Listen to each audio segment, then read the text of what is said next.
Hai guys, kalian ngerasa gak sih masa kecil anak-anak zaman sekarang tuh beda banget sama dulu? Dulu kayaknya tuh pulang sekolah kita main di luar sampai maghrib. Sekarang banyak yang mungkin lebih sering di kamar, scrolling TikTok, YouTube, atau main game berjam-jam. Jonathan Haidt, seorang psikolog sosial, membahas perubahan ini dalam bukunya yang baru banget keluar, The Anxious Generation.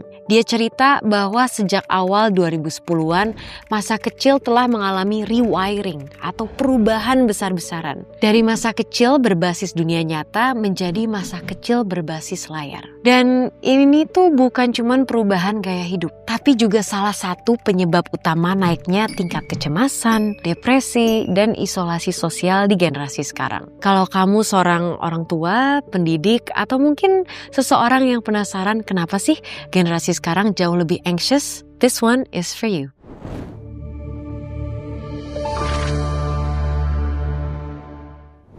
Insight pertama, childhood has been rewired. Penulisnya bilang anak-anak itu sebenarnya secara alami itu anti-fragile.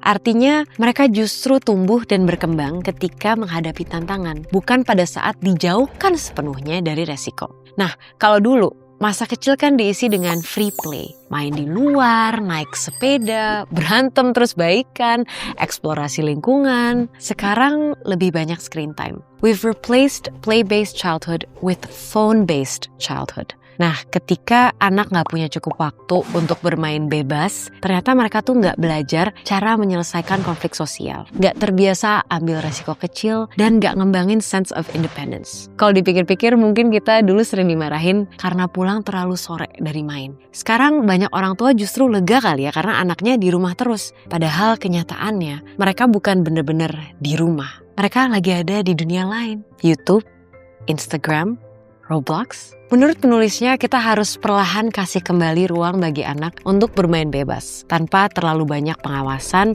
tanpa harus selalu disetir. Tapi bukan berarti lepas kontrol ya. Ini untuk memberikan ruang bagi mereka untuk mengembangkan judgment mereka sendiri. Nah, insight kedua, phone-based life comes with hidden costs. So, Jonathan Haidt bilang, masalah utamanya tuh bukan cuma soal berapa lama anak-anak tuh main HP, tapi kehidupan seperti apa, lifestyle seperti apa yang sekarang mereka jalani. Ada 4 dampak besar dari kehidupan berbasis layar ini. Nomor 1, less face-to-face interaction. Anak jadi lebih nyaman ngobrol lewat chat daripada ngobrol langsung. Dan ini tuh bikin koneksi emosional jadi lebih dangkal. Number 2, poor sleep quality. Cahaya layar sebelum tidur itu bisa menurunkan kualitas tidur dan mempengaruhi mood dan konsentrasi. Number 3, attention fragmentation. Otak kita jadi terbiasa berpindah-pindah dan makin susah untuk fokus dalam satu hal dalam waktu lama. Keempat, emotional volatility. Anak-anak terekspos pada perbandingan sosial, konten ekstrim, dan online drama setiap hari. Misalnya ya, ada anak remaja scrolling Instagram sebelum tidur, ngelihat story teman-temannya yang hangout tanpa dia. Padahal mungkin gak ada maksud jahat. Tapi otaknya langsung ngebaca, oh my gosh, gue gak diundang. Muncul tuh rasa exclusion, FOMO, overthinking. Atau mungkin ada seseorang yang baru aja upload foto, tapi kok like-nya dikit ya? Dia langsung overthinking. Atau bahkan merasa gak cukup menarik atau gak disukai. Dan ini gak terjadi sekali 2 kali. This happens every day, every hour. The phone isn't just in their hands, it's in their minds. Nah, ada beberapa saran dari penulisnya yang aku mau note di sini, bukan berarti mudah diaplikasikan. Katanya sebisa mungkin, delay smartphone use sampai minimal umur 14 dan delay social media use sampai minimal umur 16. Terus mungkin bisa kita buatkan screen-free rituals, waktu di mana tidak ada screen time, seperti waktu makan, sebelum tidur misalnya. Ajak komunitas orang tua lain buat bikin collective norms, supaya anak nggak merasa, aduh aku nih satu-satunya yang nggak boleh punya HP. Dan lalu insight ketiga, the mental health crisis is real for girls and boys. Statistik mental health anak muda itu cukup mengerikan menurut aku. Sejak 2012, angka depresi, kecemasan, bahkan self-harm melonjak drastis, terutama di kalangan remaja perempuan. Kenapa ya? Karena social media, apalagi yang berbasis visual seperti Instagram dan TikTok, menciptakan lingkungan di mana standar kecantikan, popularitas, dan pencitraan jadi tekanan harian. So, girls are under constant performance pressure, and not just academically, but socially and visually. Tapi jangan salah, anak laki-laki itu juga terdampak, hanya dengan pola yang sedikit berbeda.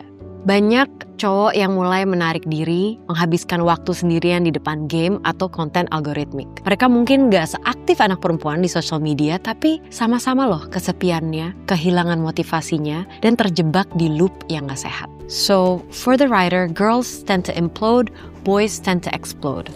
But both are struggling. Kita bayangin aja, ada anak cewek yang overthinking karena komentar di TikTok. Atau ada anak laki-laki yang over-consuming konten controversial dan desensitizing. Dua-duanya sama, jadi anxious, restless, dan disconnected. Penulisnya ngasih framework dan solusi tambahan. Pertama, fokus pada restorative offline environments. Cari komunitas, olahraga, seni, hobi yang nurturing. Terus ajarin anak mengenali sensasi dalam tubuh saat cemas. Dan belajar grounding teknik seperti nafas sadar. Lalu bangun budaya ngobrol, journaling, dan ruang aman untuk ngobrolin emosi tanpa judgment. Kita jangan menganggap anak cowok misalnya fine-fine aja hanya karena mereka diam. Ternyata kita perlu ada jembatan juga nih ke emosinya. Now, so what?